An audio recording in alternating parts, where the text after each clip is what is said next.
नमस्कार दोस्तों, कैसे हैं आप सभी। आई होप कि आप सभी लोग मस्त होंगे, स्वस्थ होंगे, ठीक ठाक होंगे। दोस्तों, आज का जो टॉपिक है वो ये है कि हम परेशान हैं, बहुत परेशान हैं, बहुत दुखी हैं, बहुत चिंता में हैं, स्ट्रगल कर रहे हैं। तो कुछ लोग ऐसे हैं जो हमारे दुख का कारण है, क्योंकि उन्हीं लोगों की वजह से हमारे जीवन में दुख है। परिवार के लोग हैं, कुछ दुख उनके वजह से हैं। पास पड़ोस के लोग हैं, कुछ दुख उनके वजह से हैं। दुनिया के लोग हैं,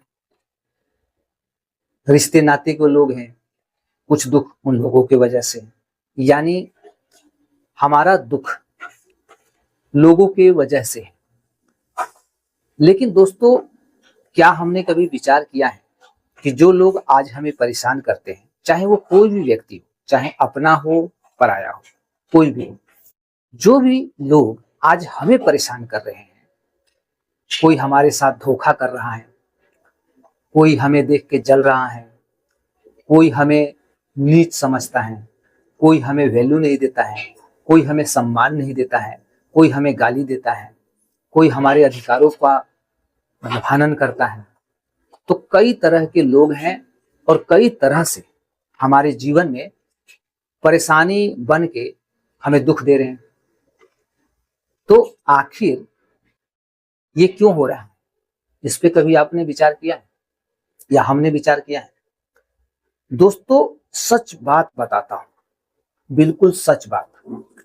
जितने भी लोग आज हमारे दुख का कारण है, जो लोग आज हमें परेशान कर रहे हैं, हमने एक समय में उन लोगों को ये अधिकार दिया था कि आप आएंगे, हमें देखकर जलेंगे, आप आएंगे हमें धोखा देंगे, आप आएंगे हमें परेशान करेंगे, आप आएंगे रिश्ते मेरे खराब करेंगे। तो कई तरह के लोग हमने स्वयं चुना है कि तुम लोग आ जाओ और मेरी जिंदगी को तबाह कर दो, बर्बाद कर दो, सत्यानाश कर दो। ये अधिकार उन लोगों को हमने दिया है। सच कड़वा होता है, ये रियलिटी है, ये सच है। हो सकता है आप लोगों को अभी विश्वास नहीं हो रहा होगा, लेकिन मैं इसे प्रूफ करके दिखाता हूं कि कैसे। दोस्तों, आपको पता है यूनिवर्स का सिस्टम है, यूनिवर्स का जो सिस्टम है वो हर एक व्यक्ति पर, चाहे वो अमीर हो, गरीब हो, स्त्री हो, पुरुष हो, छोटा हो, बड़ा हो, यानी कि हर एक व्यक्ति पर प्रकृति का जो नियम है वो लागू है। प्रकृति के नियम से कोई बच नहीं सकता है, कोई छुप नहीं सकता है। लोग ऐसा सोचते हैं कि हम छुप के कुछ करेंगे तो कोई देखेगा नहीं। ये दुनिया की सोच है, दुनिया की रीत है, लेकिन प्रकृति के हिसाब से कुछ और ही नियम है। तो जब हम प्रकृति के नियमों को जानेंगे तो हमें समझ में आएगा कि एक्चुअल में हम उन लोगों को अपने जीवन में बुलाए हैं कि तुम आओ मुझे धोखा दो, तुम आओ मुझे देख के जलो, तुम मुझे मेरा तिरस्कार करो, मुझे अपमान करो, मेरी निंदा करो, मेरी बुराई करो, मुझे परेशान करो, मुझ पर क्रोधित हो जाओ, गुस्सा करो। ये सब अधिकार हमने एक समय में लोगों को दिया है। कैसे दिया है? जब हम गलत कर्म करते हैं, ये जीवन कर्मों का खेल है। जैसे ही हम किसी के साथ गलत करते हैं, मान लिया जाए कि हमारे सामने, घर के सामने एक पड़ोसी है, उसके घर एक कार आ गई। अब हम जैसे ही उस कार को देखते हैं, हमारी नजर पड़ती है और हमें पता चलता है कि ये कार उस भाई ने, उस पड़ोसी ने लाई है अपने घर। उसी समय से हमारा मन अशांत हो जाता है, बुरे बुरे ख्याल आने लगते हैं। अब हम ये सोचने लगते हैं कि उसके पास ये गाड़ी क्यों आई, उसके पास ये नहीं आना चाहिए था।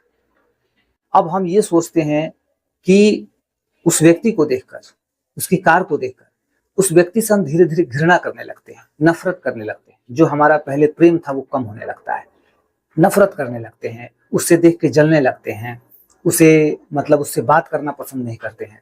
तो हमारा जो भाव होता है, हमारा जो विचार बनता है उस व्यक्ति को देखकर, उस गाड़ी को देखकर, तो कहीं ना कहीं ये क्या बनता है, हमारा कर्म बनता है, और कर्म प्रारब्ध के रूप में आता है।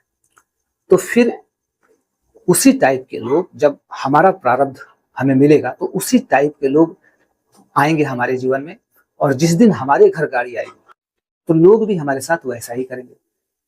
तो हर चीज का एक टाइम लाइन है, हर चीज का एक समय है। आप भले ही आज कुछ भी कर लो, कुछ भी सोच लो, अच्छा या बुरा, लेकिन वो अच्छा या बुरा एक दिन आपके जीवन में जरूर आएगा, निश्चित रूप से आएगा।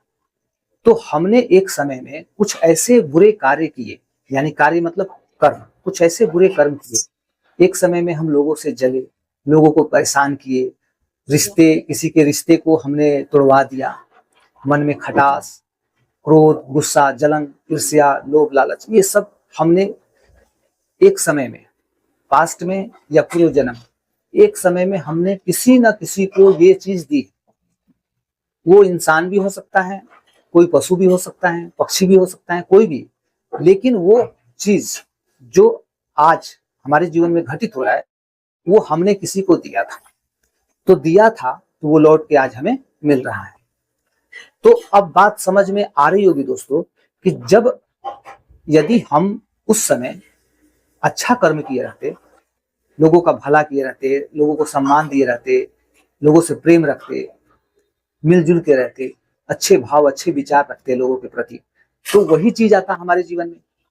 तो इसका मतलब एक समय में हमने लोगों को ये अधिकार दे दिया कि जाओ, एक समय के बाद तुम मेरी जिंदगी में आना, क्योंकि मैं अभी ऐसे ही कर्म ही कर रहा हूं कि जब इसका प्रारब्ध बनकर मेरे सामने आएगा तो तुम मेरी जिंदगी में आना और मेरी जिंदगी को बर्बाद करके चले जाना, सत्यानाश करके चले जाना, या मुझे जिंदगी भर परेशान करते रहना।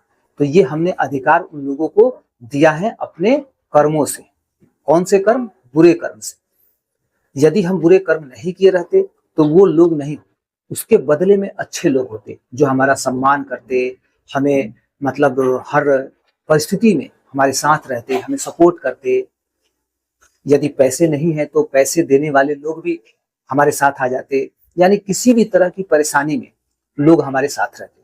बट अभी क्या है, ऐसा लगता है कि हम अकेले हैं, परिवार के लोग भी हमारे साथ नहीं है, घर में प्रेम तो है नहीं, लड़ाई झगड़ा, क्लेश, मारपीट, यही सब है, ड्रामेबाजी हो रही है। तो जिंदगी पूरा मतलब ऐसा लग रहा है कि जिंदगी बोझ बन गया है। तो हमारे कर्मों का खेल है, यूनिवर्स के सिस्टम का खेल है, प्रकृति के नियमों का खेल है, और इस खेल को यानी इस गेम को हमें समझना पड़ेगा अपने जीवन में सुख समृद्धि लाने के लिए, चेहरे पे मुस्कान लाने के लिए, जीवन में धन लाने के लिए, और जो भी हमारे सपने हैं उन सपनों को पूरा करने के लिए। तो आई होप कि दोस्तों आप लोग मेरी वीडियो से रिलेट कर पाए होंगे, समझ पाए होंगे कि कैसे हम अपने जीवन में स्वयं हम, कोई और नहीं, स्वयं हम दुख को आमंत्रित करते हैं। ऐसे लोगों को हम बुलाते हैं कि एक समय बाद तुम आना और मुझे परेशान करना, मुझ पर गुस्सा होना, गाली देना, जलील करना, वैल्यू नहीं देना, अपमानित करना, परेशान करना। ऐसे लोगों को हमने ये अधिकार एक समय दिया था, इसीलिए आज वो आ रहा है। यदि वीडियो आपको अच्छा लगा हो तो वीडियो को लाइक जरूर करिए, और चैनल पर नए हैं तो चैनल को सब्सक्राइब भी कर लीजिए, ताकि इस तरह की बहुत ही इंपॉर्टेंट वीडियो आपको आगे मिलती रहे। दोस्तों मिलते हैं नेक्स्ट वीडियो में, तब तक के लिए जय हिंद।